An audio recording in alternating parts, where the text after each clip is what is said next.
Computer গ্রাফিক্সের আজকের লেকচারে আমরা শেডিং নিয়ে কথা বলবো। So shading basically the process of assigning colours to the pixel. So already আমরা প্রিভিয়াস লেকচারগুলোতে কিভাবে একটা পিক্সেলের কালার বের করতে হয় সেটা অ্যাম্বিয়েন্ট লাইট, ডিফিউজ লাইট এবং স্পেকুলার লাইট ইউজ করে আমরা দেখেছি। এবং অ্যাপার্ট ফ্রম অ্যাম্বিয়েন্ট লাইট, যখন আমরা ডিফিউজ লাইট অথবা স্পেকুলার লাইটের জন্য ক্যালকুলেশনগুলো করেছি, আমরা দেখেছি যে পয়েন্টের রেসপেক্টিভে লাইটের পজিশন ভেক্টর, ভিউ পয়েন্টের পজিশন ভেক্টর এবং ওই পিক্সেলের যে সারফেস নর্মালটা রয়েছে সব কিছু মিলিয়ে যদি আমরা ক্যালকুলেশনটা করতে যাই তখন আমাদের ক্যালকুলেশনটা একটা এক্সপেন্সিভ ক্যালকুলেশন হয়। সো এই ক্যালকুলেশনটা যখন আমরা একটা কালারের তিনটা কম্পোনেন্টের জন্য পার পিক্সেলে পার লাইট সোর্সের জন্য করছি, এবং আমাদের যে কোনো রিয়েল লাইফ অবজেক্টে এরকম অনেকগুলো পিক্সেল থাকবে এবং একটা সিনারিওতে অনেকগুলো লাইট সোর্স থাকতে পারে। সো প্রত্যেকটা পিক্সেল এবং প্রত্যেকটা লাইট সোর্সের জন্য যদি আমরা ইন্ডিভিজুয়ালি এভাবে ডিফিউজ এবং স্পেকুলার লাইটের ক্যালকুলেশনটা করি তখন আমাদের ক্যালকুলেশনটা অনেক বেশি এক্সপেন্সিভ হয়ে যায়। সো শেডিংয়ে আমরা সেই জিনিসটাই ফোকাস করব যে কিভাবে কিছু পিক্সেলের কালার অথবা ইন্টেন্সিটি ফংস ইলিমিনেশন মডেল, যেটা আমাদের অলরেডি ডিসকাস করা হয়েছে, সেটা দিয়ে বের করে অন্যান্য পিক্সেলে সামহাও ইন্টারপোলেশনের মাধ্যমে অথবা যেভাবেই হোক না কেন কম কস্টে বের করতে পারি। সো শেডিং বেসিক্যালি প্রত্যেকটা পিক্সেলে কিছু কালার অ্যাসাইন করবে, বাট কালারটা আমরা এমনভাবে অ্যাসাইন করব যেন আমরা খুব কম এক্সপেন্সিভ কস্টে এই কালার অ্যাসাইনমেন্টটা করতে পারি। সো শেডিং এর দিক থেকে আমরা টোটাল শেডিংটাকে বেসিক্যালি দুইটা ভাস্ট ক্যাটাগরিতে ডিভাইড করতে পারি। একটা হচ্ছে ফ্ল্যাট শেডিং, একটা হচ্ছে স্মুথ শেডিং, এবং স্মুথ শেডিংকে আমরা পরবর্তীতে আরও দুটো ক্যাটাগরি গুরাট শেডিং এবং ফং শেডিংয়ে ডিভাইড করব। সো আস্তে আস্তে করে আমরা প্রত্যেকটা শেডিং দেখি, তখন আমাদের টোটাল ব্যাপারটা ক্লিয়ার হবে। সো ফ্ল্যাট শেডিং এর মেইন কনসেপ্টটা হচ্ছে আমরা এন্টায়ার পলিগনের একটা মাত্র পিক্সেলে ফংস ইলুমিনেশন মডেল দ্বারা কালার অ্যাসাইন করব, এবং ওই পিক্সেলে যেই কালারটা পাবো আমার সেই পলিগনের যত পিক্সেল থাকবে প্রত্যেকটা পিক্সেলে আমি সেম কালারটা করে দিব। আর গুরাট শেডিং এ যদি আমরা দেখি, সেখানে আমরা একটা পলিগনের একটা পয়েন্টে ফংস ইলুমিনেশন মডেল অ্যাপ্লাই না করে আমরা একটা পার্টিকুলার পলিগনে যতগুলো ভার্টেক্স থাকবে প্রত্যেকটা ভার্টেক্সের জন্য আমরা ইন্টেন্সিটিটা বের করব। করার পর বাকি পিক্সেলগুলোতে আমরা দেখব যে ইন্টারপোলেশনের মাধ্যমে কিভাবে কালারটা বের করা যায়, সেই জিনিসটা গুরাট শেডিংয়ে অ্যাপ্লাই করব। অ্যান্ড ফাইনালি ফং শেডিংয়ে আমরা ডিরেক্টলি কালারটাকে ইন্টারপোলেট না করে দেখব কিভাবে নর্মাল ভেক্টরটাকে ইন্টারপোলেট করে খুবই রিয়েলিস্টিক ক্লোজ এনাফ আমাদের শেডিং মডেলটা জেনারেট করা যায়। এখন যদি আমরা একটা একটা মডেল আস্তে আস্তে দেখি, সো ফ্ল্যাট শেডিং এর বেসিক কনসেপ্টটা হচ্ছে আমরা প্রত্যেকটা পলিগনের একটা পিক্সেলকে র্যান্ডমলি চুজ করব এবং শুধুমাত্র সেই চুজেন পয়েন্টে ফংস ইলুমিনেশন মডেল অ্যাপ্লাই করার মাধ্যমে কালার ইন্টেন্সিটি বের করে পুরো পলিগনে যত পিক্সেল থাকবে সবগুলোতে আমি সেই কালারটা সেট করে দিব। সো যদি এটার একটা এক্সাম্পল সিনারিও দেখা যায়, সো সাপোজ আমাদের কোনো একটা পলিগনাল শেপ, সেটা হচ্ছে এরকম কোনো একটা পলিগনাল শেপ দেওয়া আছে, আমরা এই পার্টিকুলার শেপের জন্য যদি র্যান্ডমলি এখানে কিছু পিক্সেল কনসিডার করে নেই,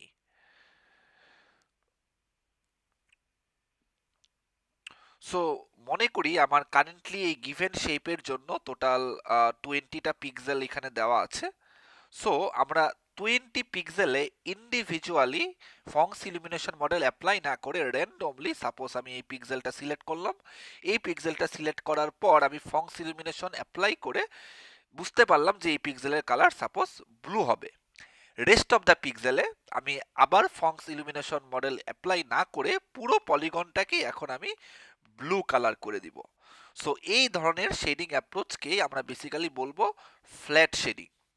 সো বোঝাই যাচ্ছে যদি আমরা এমন একটা মেশ মডেল ডিজাইন করি যেখানে number of polygons is low, তখন কিন্তু ফ্ল্যাট শেডিং আমাকে খুব একটা ভালো এস্টিমেশন দিবে না। বাট আমরা যদি এমন একটা মেশের জন্য ফ্ল্যাট শেডিং অ্যাপ্লাই করি যেখানে number of polygons is very high, সেখানে কিন্তু ফ্ল্যাট শেডিং আমাকে মোটামুটি একটা ভালো রেজাল্ট দিবে। সো এই জিনিসটাই যদি আমরা একটু ইলাস্ট্রেট করি, অ্যাজ ফর এক্সাম্পল আমাদের যদি কারের জন্য দেখি, মনে করি কারের জন্য এখানে একটা পলিগন ছিল, আবার হচ্ছে এই জায়গায় একটা পলিগন ছিল, আবার এই জায়গায় একটা পলিগন ছিল, এই জায়গায় একটা পলিগন ছিল, সিমিলারলি এই জায়গায় একটা পলিগন ছিল। সো খেয়াল করে দেখি প্রত্যেকটা পলিগনের জন্য র্যান্ডমলি আমরা একটা পিক্সেল সিলেক্ট করে নিয়েছি, এবং র্যান্ডমলি পিক্সেলটা সিলেক্ট করার পর আমরা শুধুমাত্র ওই পিক্সেলে কালারটা বের করে পুরো পলিগনে সেম কালারটা অ্যাসাইন করে দিয়েছি। So flat shading is very simple, এবং ফ্ল্যাট শেডিং দিয়ে আমরা কিন্তু খুব ফাস্ট কোনো একটা অবজেক্টে মোটামুটি রিয়েলিস্টিক্যালি একটা কালার অ্যাসাইন করতে পারি। বাট যেটা মেইন প্রবলেম এই কারের মতো, খেয়াল করে দেখি কারের এই কারটা যেই মেশ দ্বারা ক্রিয়েট করা হয়েছে সেখানে number of polygon is very low.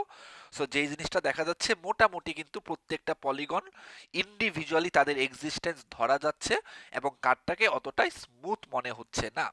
So practically flat শেডিংটা খুব কম ইউজ করা হয়, বাট আমরা ফ্ল্যাট শেডিংটা ইউজ করতে পারবো যখন কোনো একটা মেশে number of polygon count is very high.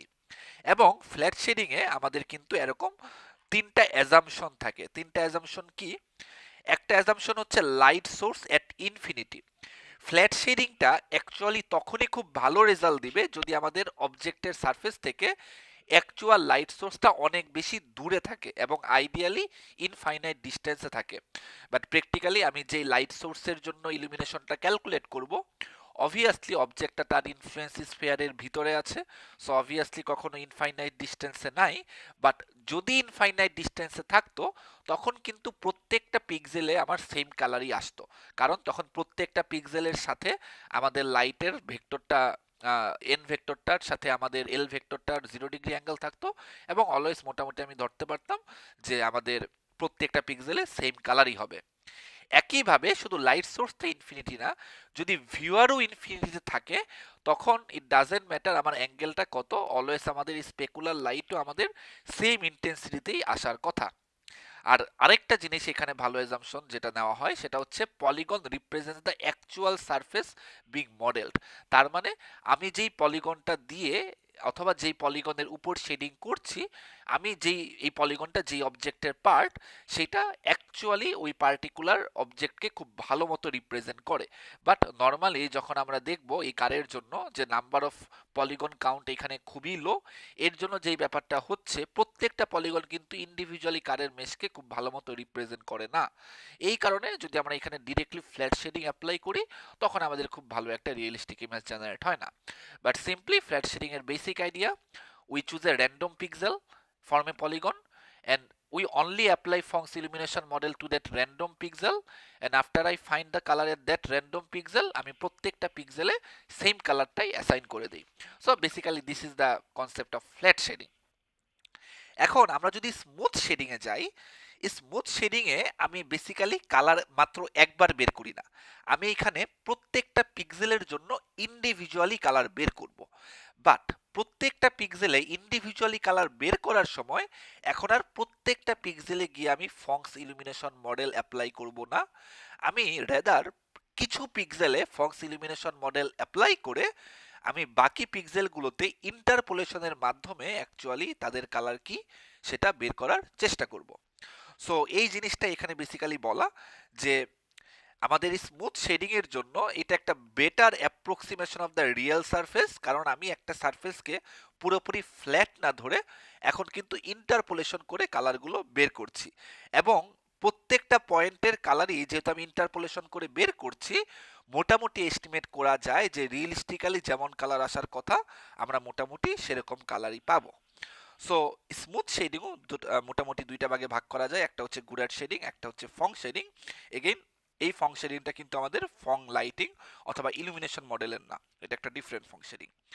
এখন গুরাট শেডিংটা এক্সপ্লেইন করার আগে আমরা মোটামুটি একটু ইন্টারপোলেশন নিয়ে আইডিয়াটা নিয়ে নিই, তখন আমাদের ডিসকাশনটা অনেক বেশি ইজিয়ার হয়ে যাবে।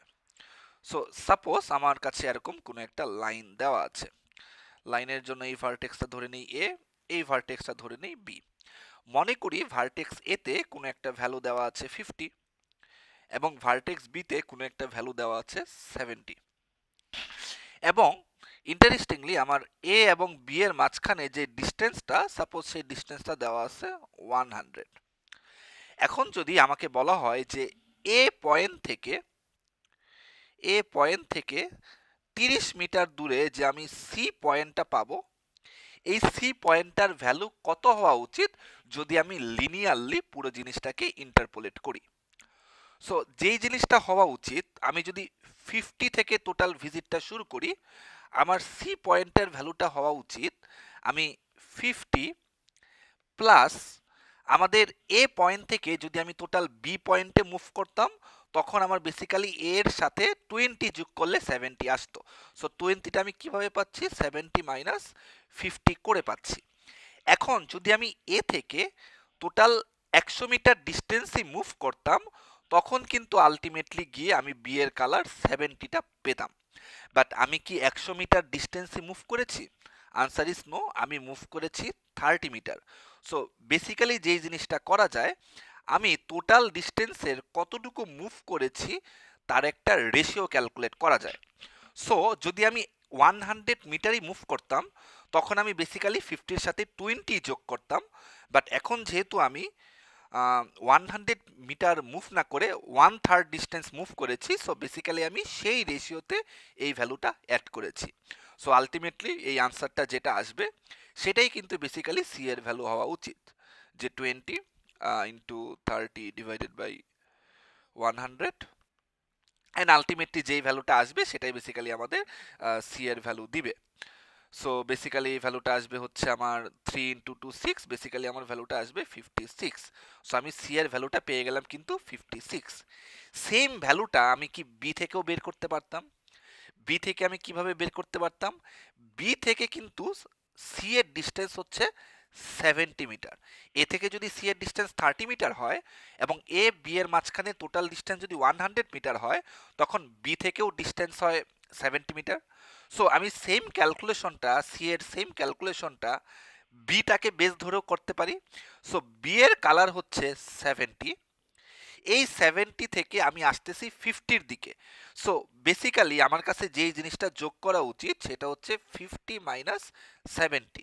সো বেসিক্যালি আমি যদি বি থেকে কমপ্লিটলি এর দিকে আসতাম, তখন আমার 20 বিয়োগ করে ভ্যালুটা আসতো 50।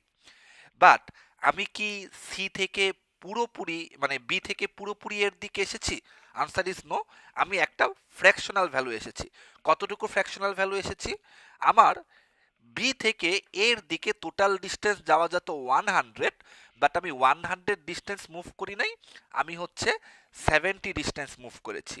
সো টোটাল মাইনাস করা যেত 70 থেকে 20 যদি আমি বি থেকে এতে আসতাম। বাট আমি যেহেতু বি থেকে এতে আসিনি, আমি বি থেকে সিতে গিয়েছি, সো আমি টোটাল 100 মিটার ডিস্টেন্স না গিয়ে 70 মিটার ডিস্টেন্স গিয়েছি, এবং সেই প্রপোর্শনাটলি আমি 70 থেকে বিয়োগ করেছি। যদি এই জিনিসটা ক্যালকুলেট করা হয়, আমরা দেখব আনসার ঘুরে ফিরে আবার 56ই আসে। সো খুবই বেসিক নর্মাল ইন্টারপোলেশন। আমরা এই নর্মাল ইন্টারপোলেশনটাকেই দেখব স্মুথ শেডিংয়ে অ্যাপ্লাই করা যায়। এখন পর্যন্ত যে ডিসকাশনটা করা হলো, এটাকে যদি আমরা সামান্য এক্সটেন্ড করি, যেই জিনিসটা দাঁড়াবে, মনে করি এখন সেম ডিসকাশনটা আমরা দুই ধরনের লাইনের জন্য করি। সো এই দুই ধরনের লাইনের জন্য মনে করি এই পয়েন্টটা দেওয়া আছে এ, এই পয়েন্টটা দেওয়া আছে বি, এই পয়েন্টটা দেওয়া আছে সি, এই পয়েন্টটা দেওয়া আছে ডি। ফার্স্ট অফ অল মনে করি এ পয়েন্টের কোঅর্ডিনেট দেওয়া x0 y0, বি পয়েন্টের কোঅর্ডিনেট দেওয়া x1 y1।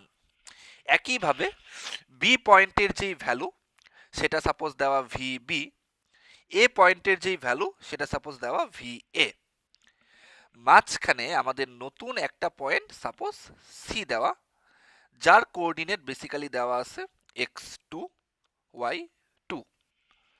এখন আগের মতো করে সেম ফর্মুলাটাই যদি আমি অ্যাপ্লাই করি, যে আমাদের এই সি পয়েন্টের যেই ভ্যালু ভিসি, এই ভিসির ভ্যালুটা কি হবে যদি আমাদের এ পয়েন্টের ভ্যালু ভিএ এবং বি পয়েন্টের ভ্যালু ভিবি জানা থাকে।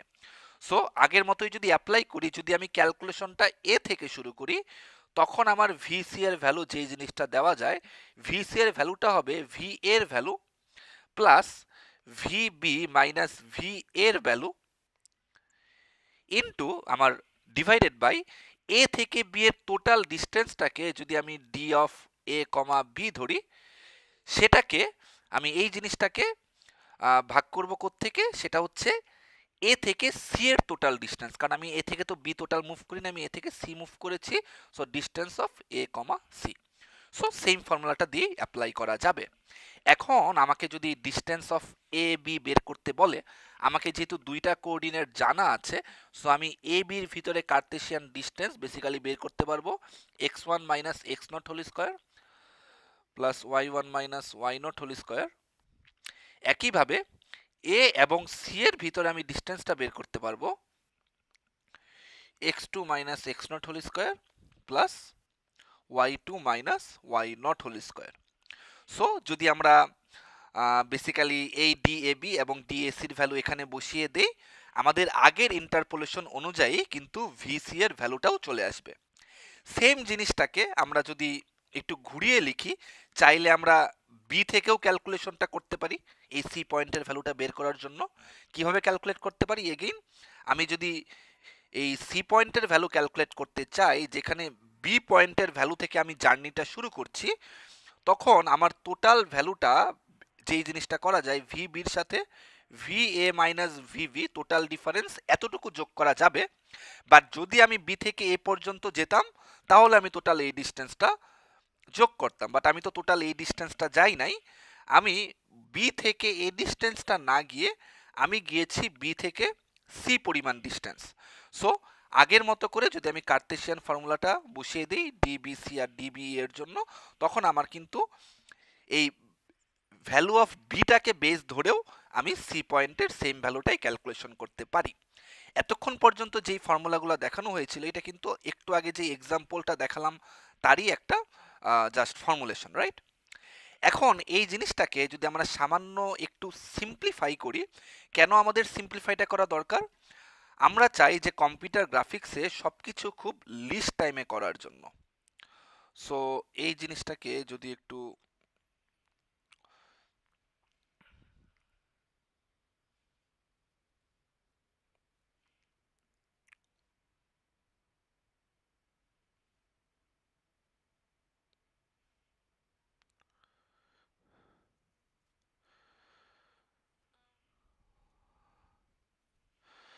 আমরা কম্পিউটার গ্রাফিক্সে সবকিছু চাই লিস্ট টাইমে করার জন্য, রাইট?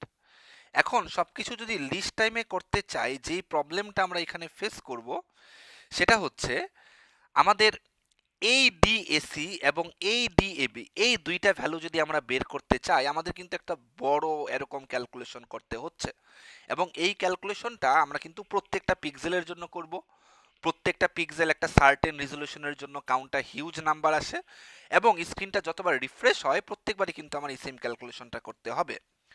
এবং আমরা যেহেতু ইন্টারপোলেশনটাই করছি এবং দ্যাটস এ লিনিয়ার ইন্টারপোলেশন, আমাদের কালারের চেঞ্জটা কিন্তু লিনিয়ারলি নাও হতে পারে। রিয়েলিস্টিক্যালি যদি আমরা প্রত্যেকটা পিক্সেলে ফংস ইলুমিনেশন মডেল অ্যাপ্লাই করি, ব্যাপারটা এমনও হতে পারে যে একটা ভার্টেক্স থেকে আরেকটা ভার্টেক্সে কালারের চেঞ্জটা লিনিয়ার নেই, নন লিনিয়ার একটা চেঞ্জ আছে। সো আমরা কিন্তু এখানে একটা লিনিয়ার চেঞ্জের ফর্মুলাটা দিয়েছি। সো যেই জিনিসটা করা যায়, আমরা এই ডিস্টেন্সের ফর্মুলাটাকে আরেকটু সিম্পলিফাই করে ইজিয়ার করতে পারি। কিভাবে ইজিয়ার করা যায়? বেসিক্যালি আমাদের যে কোনো দুইটা পয়েন্টের মাঝখানে ডিস্টেন্স P1 এবং P2, এদের মাঝখানে ডিস্টেন্সের ফর্মুলাটা দাঁড়াচ্ছে del X whole square plus del Y whole square. So আমাদের টোটাল ডিস্টেন্সের মধ্যে আমরা যেই জিনিসটা করতে পারি ইন্টারপোলেশনে, আমরা দেখব ডেল এক্স বড় নাকি ডেল ওয়াই বড়। যদি এরকম হয় যে ডেল এক্স ডেল ওয়াই থেকে বড়, তখন আমরা ডিস্টেন্স অফ P1 এবং P2 কে শুধুমাত্র ডেল এক্স দ্বারাই ডিটারমাইন করব। আর যদি এরকম হয় যে ডেল এক্স এর ভ্যালুটা ডেল ওয়াই এর ভ্যালু থেকে ছোট, তখন আমরা দুইটা পয়েন্টের মাঝখানে ডিস্টেন্সকে শুধুমাত্র ডেল ওয়াই দ্বারা ডিনোট করব। Again this will not be the actual distance between the point P1 এবং P2, বাট আমাদের ইন্টারপোলেশনের জন্য this will act good enough. কারণ ডেল এক্স যদি ডেল ওয়াই থেকে বড় হয়, তখন এই ডিস্টেন্স বিটুইন P1 এবং P2 এর ভিতরে কিন্তু ডেল এক্স এর কন্ট্রিবিউশনই বেশি। একইভাবে ডেল এক্স যদি ডেল ওয়াই থেকে ছোট হয়, তখন কিন্তু ডিস্টেন্স বিটুইন P1 এবং P2 এর মধ্যে ডেল ওয়াই এর কন্ট্রিবিউশনটাই বেশি। সো যেই জিনিসটা আমরা করতে পারি, আমরা এখানে ডিস্টেন্স বিটুইন এ বি আমাদের নর্মাল এই লাইনটার কথা যদি চিন্তা করি, আমাদের কারেন্টলি যে লাইনটা আছে সেটার জন্য দেখে মোটামুটি বোঝা যাচ্ছে যে এই লাইনের জন্য ডেল এক্সটা ডেল ওয়াইয়ের থেকে বেশি হবে। সো আমরা চেঞ্জড ডিস্টেন্স বিটুইন এ বিকে সিম্পলি লিখতে পারি যে আমাদের শুধুমাত্র এক্স দিয়ে X one minus X not, change distance between A সিকে আমরা লিখতে পারি X two minus X not. So overall আমাদের সি পয়েন্টের ফর্মুলাটাকে আমরা কিভাবে দিতে পারি? আমাদের সি পয়েন্টের ফর্মুলাটাকে যদি দিতে হয়,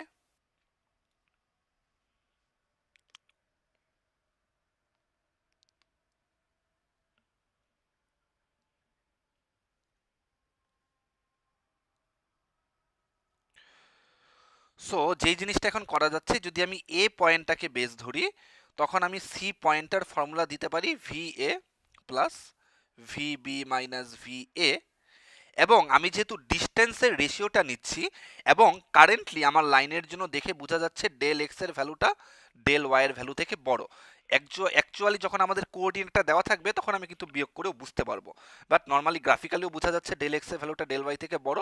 সো সিম্পলি আমি এ বির ডিস্টেন্সটা ধরে নিতে পারি X one minus X naught করে, এবং এ সির ডিস্টেন্সটা আমি ধরে নিতে পারি X two minus X naught করে। সেম ভিসির ফর্মুলাটা আমি চাইলে বি পয়েন্টটাকে ধরেও করতে পারি, যেখানে আমি এটাকে V B plus V A minus VB ধরে ক্যালকুলেট করতে পারবো, যেখানে বি এবং এর মাঝখানের ডিস্টেন্সটা হচ্ছে X not minus X one, এবং সি এবং বি পয়েন্টের মাঝখানে ডিস্টেন্সটা হবে X two minus X one. So same interpolation, just ডিস্টেন্সের কার্টেসিয়ান ফর্মুলাটাকে আমরা পুরোপুরি ইউজ না করে ডেল এক্স এবং ডেল ওয়াই এর ভিতরে যেটা বড় সেটা ইউজ করে আমরা ইন্টারপোলেশনটা ইউজ করছি। সো ওভারঅল এই রেশিও ক্যালকুলেশনটা আমাদের জন্য একটু ইজিয়ার হয়ে যাচ্ছে, এবং এই রেশিও ক্যালকুলেশনটা যত বেশি নন এক্সপেন্সিভ হবে তত কিন্তু আমাদের কালারের ইন্টারপোলেশন অথবা ক্যালকুলেশনটা তত বেশি ইজিয়ার হবে। সো গুডার shading actually does that. So গুডার শেডিংয়ে যদি এখন আমরা অ্যাপ্লাই করি, সো গুডার shading what basically does is that আমাদের একটা পলিগন থাকে, একটা পলিগনে যতগুলা ভার্টেক্স থাকে প্রত্যেকটা ভার্টেক্সের কালার আমরা ফংস ইলুমিনেশন মডেল দিয়ে বের করব। অ্যাজ ফর এক্সাম্পল আমার এখানে টোটাল ভার্টেক্স আছে 4টা। সো এই 4টা ভার্টেক্সের জন্য কালার 1, কালার 2, কালার 3 এবং কালার 4, এই 4টা কালার আমরা ডিরেক্টলি ফংস ইলুমিনেশন মডেল অ্যাপ্লাই করে ডিফিউজ লাইট, স্পেকুলার লাইট এবং অ্যাম্বিয়েন্ট লাইট যোগ করে বের করা হলো। বাট এই 4টা পিক্সেল ছাড়া রেস্ট অফ দ্য পিক্সেল পুরো পলিগনের জন্য আমরা ইন্টারপোলেশন করে বের করব। কিভাবে ইন্টারপোলেশন বের করব? সাপোজ আমরা এই পয়েন্টের জন্য কালার কি সেটা আমরা বের করতে চাই। এখন এই পয়েন্টের কালারটাকে কিন্তু আমরা চাইলে এই পয়েন্টের কালার এবং এই পয়েন্টের কালার, এই দুইটা পয়েন্টের কালার দিয়ে ইন্টারপোলেট করে বের করতে পারি। সো মনে করি এই পয়েন্টের কালারকে আমরা বলি কালার লেফট, এই পয়েন্টের কালারকে বলি আমরা colour right. So colour left এবং কালার রাইট যদি আমার জানা থাকে, সো আগের ফর্মুলা অনুযায়ী লিনিয়ারলি ইন্টারপোলেট করে আমরা কালার এক্সটা বের করতে পারবো। কিন্তু আমরা কি কালার লেফট এবং কালার রাইটটাও জানি? Answer is no. আমরা শুধুমাত্র ভার্টেক্সের কালারকে ফংস ইলুমিনেশন মডেল অ্যাপ্লাই করে বের করেছি। সো যেই জিনিসটা করা যায়, আমরা কালার লেফটকেও একইভাবে ইলুমিনেশন মডেল আমরা ইন্টারপোলেশন যেটা দেখিয়েছি সেটা দিয়ে বের করব, এবং কালার রাইটের জিনিসটাকেও আমরা ইন্টারপোলেট করে বের করব। এখন কালার লেফটকে যদি আমরা ইন্টারপোলেশন করি, কোন দুইটা ভার্টেক্সের ভিতর ইন্টারপোলেট করা উচিত? সেটা হচ্ছে আমাদের এই ভার্টেক্স এবং এই vertex, right? That means colour 1 এবং কালার 4 এর মাঝখানে ইন্টারপোলেশনটা করে কিন্তু কালার লেফটটা বের করা যাবে। সো আমি যদি কালার 1টাকে বেস কালার ধরি, সো আগের মতোই যেই ফর্মুলাটা দেওয়া যাবে যে কালার লেফটের কালারটা হবে কালার 1, দ্যাট মিন্স এই কালারটা, প্লাস টোটাল কালার 4 এবং কালার 1 এর যে ডিফারেন্সটা সেটা হচ্ছে এই কালার। এবং যদি আমরা এইদিকে খেয়াল করি যে আমার এখানে যে কারেন্টলি এজটা দেওয়া আছে, ফর দিস এজ আমাদের ড্রয়িং দেখে বোঝা যাচ্ছে ডেল ওয়াই এর ভ্যালুটা কিন্তু ডেল এক্স এর ভ্যালু থেকে বড়। সো নর্মালি যেটা করা যায়, এখন আমরা টোটাল কার্টেসিয়ান ডিস্টেন্সের বড় ফর্মুলাটা না নিয়ে শুধুমাত্র ওয়াই এর ডিস্টেন্সটা নিয়ে আমি ইন্টারপোলেট করে ফেলবো। সো কালার 1 এবং কালার 4 এর মাঝখানে টোটাল ওয়াই এর ডিসটেন্স কত? এইখানে ওয়াই এর ভ্যালু হচ্ছে ওয়াই বটম, আর এইখানে ওয়াই এর ভ্যালু হচ্ছে বেসিক্যালি ওয়াই 4। সো টোটাল ডিসটেন্সটা হচ্ছে Y 4 minus Y bottom. But আমি কি ওয়াই বটম থেকে ওয়াই 4 পর্যন্ত গিয়েছি? Answer is no. আমি এখন ওয়াই এস কারেন্টলি এই স্ক্যান লাইনে আছি। সো আমি Y S minus Y bottom এটা করে আমাদের কালার লেফটের ডিস্টেন্সটা পেলাম, যেটাকে ইন্টারপোলেট করে কালার লেফট বের করা যায়। সেম কালার রাইটটা বের করার জন্য আমরা এখন কালার 1 এবং কালার 2 এর ভিতর ইন্টারপোলেশন করে এই ক্যালকুলেশনটা করলাম। এবং যদি আমরা কালার লেফট এবং কালার রাইটটা বের করে ফেলি, এই এজের জন্য কিন্তু আমরা বুঝতে পারছি যে ডেল এক্সটা, এই এজের জন্য ডেল এক্সটা কিন্তু ডেল ওয়াই থেকে বড়।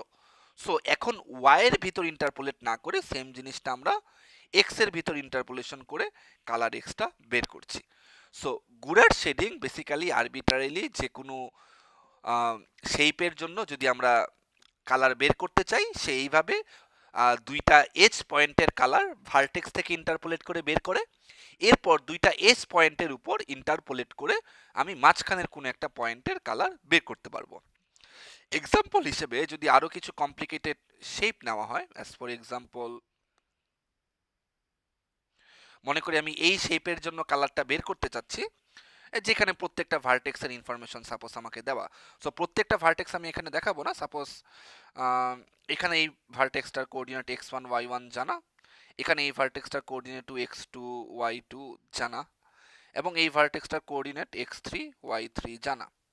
মনে করি এখানের কালারটা হচ্ছে কালার 1, এখানের কালারটা হচ্ছে কালার 2, এখানের কালারটা হচ্ছে colour 3। Now my target is that আমি এই পয়েন্টের কালারটা বের করতে চাই, এবং এই পয়েন্টের সাপোজ কোঅর্ডিনেটটা দেওয়া আছে x4 y4। সো আলটিমেটলি এই পয়েন্টের কোঅর্ডিনেটটা বের করার জন্য আমার কিন্তু এই পয়েন্টের কালারটা বের করার জন্য আমার এই কালারটাও বের করতে হবে, এই কালারটাও বের করতে হবে। সো এই লাইনের প্রত্যেকটা পয়েন্টের জন্য আমাদের কিন্তু y এর ভ্যালু সেম, তার মানে এই লাইনের ইকুয়েশনটাই হচ্ছে y is equal to y4। So simply আমি ধরে নেই এই পয়েন্টের জন্য x এর ভ্যালু হচ্ছে x5y4, আর এই পয়েন্টের জন্য x এর ভ্যালু হচ্ছে x6y4। So my target is that আমি আগে এই কালারটা বের করব। সো সাপোজ এই কালারটার নাম দিলাম আমি হচ্ছে কালার 4। আমি আগে কালার 4 বের করতে চাই, এরপর আমি কালার 5 বের করতে চাই, সেখান থেকে ফাইনালি আমি এরপর এই কালার 7টা বের করতে পারবো, অথবা 7টা বের করতে পারবো। এখন কালার 4 যদি আমি বের করতে চাই, এই কালার 4 কিন্তু আমার আসবে এই পয়েন্টের কালার এবং এই পয়েন্টের কালারের মধ্যে ইন্টারপোলেশনটা করে। সো যদি আমি কালার 1টাকে বেস কালার হিসেবে ধরে নেই, তখন আমার কালার 4টা আসবে কালার 1 এর কালার প্লাস কালার 3 এবং কালার 1 এর মাঝখানে যেটা ডিফারেন্স, সেই ডিফারেন্সটা মাল্টিপ্লাইড বাই কালার 1 এবং কালার 3 এর টোটাল ডিস্টেন্স। এবং আপনি যদি এই লাইনটার দিকে তাকাই দেখে বুঝতে পারতেছে এই লাইনের জন্য ডেল ওয়াই এর ভ্যালুটা ডেল এক্স এর ভ্যালু থেকে বড়। সো যেই জিনিসটা করা যায় আমি এখানে লিখতে পারি y3 minus y1, but again আমি y1 থেকে কিন্তু y3 পর্যন্ত যাইনি, আমি কিন্তু y1 থেকে y4 পর্যন্ত এসেছি। সো যেই জিনিসটা করা যায় y4 মাইনাস y1। সো এটা দিয়ে আমার একটা কালার 4 বের হয়ে আসবে। একইভাবে যদি আমি কালার 5টা বের করতে চাই, সাপোজ আমি কালার 1 এবং কালার 2 এর ভিতরে ইন্টারপোলেশনটা করতে হবে। সো কালার 5টা বের করার জন্য মনে করি বেস কালার আমি ধরে নিলাম কালার 2। সো কালার 2 থেকে যদি শুরু করি, টোটাল কালারের ডিফারেন্স এখন হচ্ছে কালার 1 মাইনাস কালার 2, এবং কালার 2 থেকে কালার 1 এর ডিস্টেন্স আমার এই গিভেন লাইনের জন্য যদিও দেখে বোঝা যাচ্ছে না, বাট ধরে নেই যে ডেল এক্স এর ডিফারেন্সটা ডেল ওয়াই এর ডিফারেন্স থেকে বেশি। সো এখন আমি y ধরে ইন্টারপোলেট না করে x ধরে ইন্টারপোলেট করব। সো টোটাল আমার নিচে হয়ে যাবে x1 মাইনাস x2, বাট আমি তো x2 থেকে x1 পর্যন্ত আসিনি, আমি কিন্তু x1 থেকে এসেছি x6 পর্যন্ত। সো আমি যেই জিনিস করতে পারি এখানে দিয়ে দিব x6 মাইনাস x2। এটা ইউজ করে আমি কালার 5 এর ভ্যালু বের করে ফেললাম। এখন আমি কালার 4 এবং কালার 5 এই দুটোর ভ্যালু ইউজ করে কালার 7 এর ভ্যালু কিন্তু বের করতে পারবো। যদি আমি এখন কালার 7 এর ভ্যালু বের করতে চাই, আমি কালার 4টাকে বেস কালার ধরে নিলাম। সো কালার 4 থেকে কালার 5 এর total difference colour 5 minus colour 4, এবং এই লাইনের জন্য ক্লিয়ারলি দেখা যাচ্ছে যে ডেল এক্স এর ভ্যালুটা ডেল ওয়াই এর ভ্যালু থেকে বড়। সো সিম্পলি আমি এক্স দ্বারা ইন্টারপোলেট করি, আমার কালার 4 এবং কালার 5 এর ভিতরে টোটাল অ্যাবসিসার ডিফারেন্সটা হচ্ছে x6 minus x5, but again আমি x5 থেকে x6 পর্যন্ত যাইনি, আমি এই পর্যন্ত এসেছি যেখানে বেসিক্যালি অ্যাবসিসার ভ্যালু হচ্ছে x4। সো বেসিক্যালি আমি এখানে যদি x4 মাইনাস x5 দিয়ে দিই, আমার কিন্তু কালার 7টাই বের হয়ে যাচ্ছে। সো বেসিক্যালি যদি পুরো ব্যাপারটাকে সামারাইজ করা হয়, গুরাট শেডিংয়ে আমি প্রত্যেকটা ভার্টেক্সের জন্য, দ্যাট মিনস আমাদের কারেন্ট ফিগারে এই ভার্টেক্সগুলোর জন্য প্রত্যেকটা ভার্টেক্সের কালার আমি ইউজিং ফংস ইলুমিনেশন মডেল বের করব। বের করার পর এই পলিগনের জন্য এজে থাকা যে কোনো কালার আমি ভার্টেক্সে থাকা কালার দিয়ে ইন্টারপোলেট করব, এবং এজ ছাড়া পলিগনের মাঝখানে থাকা কোনো কালারকে দুই এজের কালার দিয়ে বেসিক্যালি ইন্টারপোলেট করে কালার বের করা যাবে। So this is basically the summary of the Gouraud shading. এখন যদি আমরা ফ্ল্যাট শেডিং এবং গুরাট শেডিং এর ভিতরে একটা কম্প্যারিজন টানা হয়, যেই জিনিসটা আমরা দেখতে পারবো, ফার্স্ট অফ অল যদি আমরা সেম জিনিসটা ফ্ল্যাট শেডিং এর জন্য দেখি, সাপোজ ফ্ল্যাট শেডিং এ আমার এই জায়গায় সামান্য একটা স্পেকুলার লাইট ছিল, মনে করি এখানে একটা রেড কালার স্পেকুলার লাইট ছিল, আমার এখানে একটা রেড কালার স্পেকুলার লাইট আছে, এবং আমাদের টোটাল অবজেক্টটার কালার সাপোজ মনে করি এখানে পুরো কালারটা হচ্ছে ব্লু ছিল। সো বেসিক্যালি আমি এখন র্যান্ডমলি ফ্ল্যাট শেডিং আমি যেই জিনিসটা করব, আমি র্যান্ডমলি কোনো একটা পিক্সেল সিলেক্ট করব এবং র্যান্ডমলি একটা পিক্সেল সিলেক্ট করে সেইখানের পিক্সেলের কালারটা বের করব। সো মনে করি র্যান্ডমলি আমি এই পিক্সেলটাকে সিলেক্ট করেছিলাম, এই পিক্সেলটাকে সিলেক্ট করে ফংস ইলুমিনেশন মডেল দ্বারা আমি কালার ব্লু পেলাম।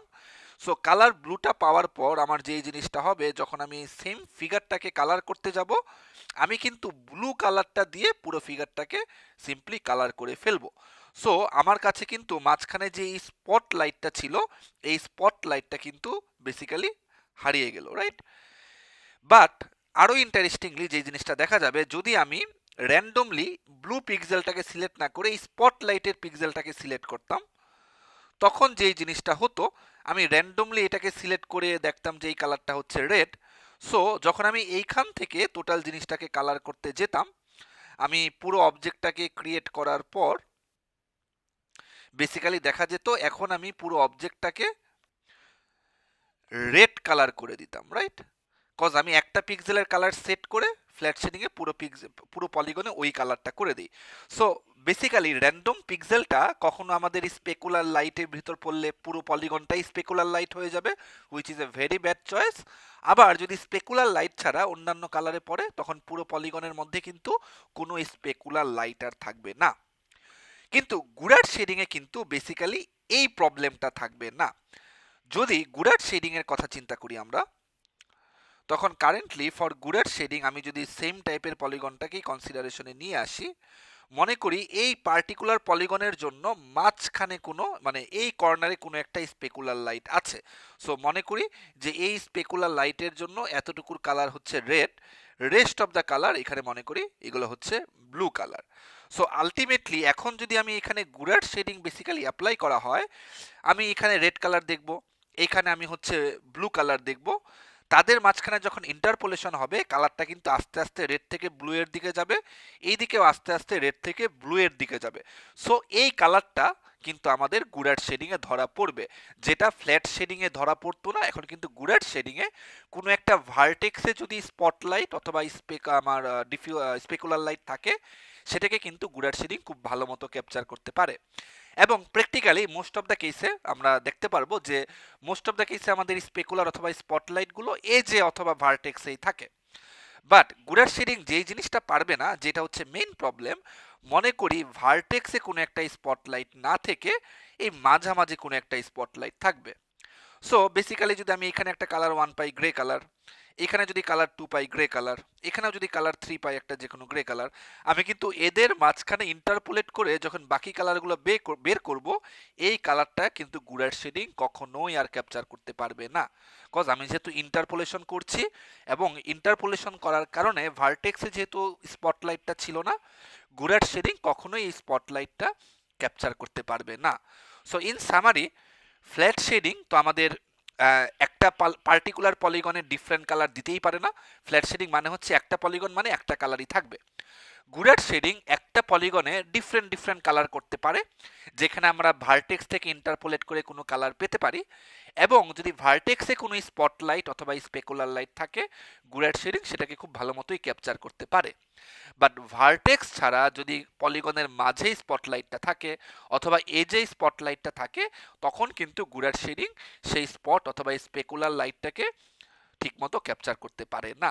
বাট রিয়েলিস্টিক কেসে যখন আমরা এই একটা মেশের জন্য পলিগন কাউন্ট অনেক হাই ধরবো এবং আমাদের স্পটলাইট অথবা স্পেকুলার লাইটটাও, তখন দেখবো যে একটা পলিগনের জন্য খুব লোকালাইজ হয়ে যায় এবং সেটা কোনো একটা ভার্টেক্সেই থাকে, তখন এই প্রবলেমগুলো বেসিক্যালি মিনিমাইজ হয়ে যায়।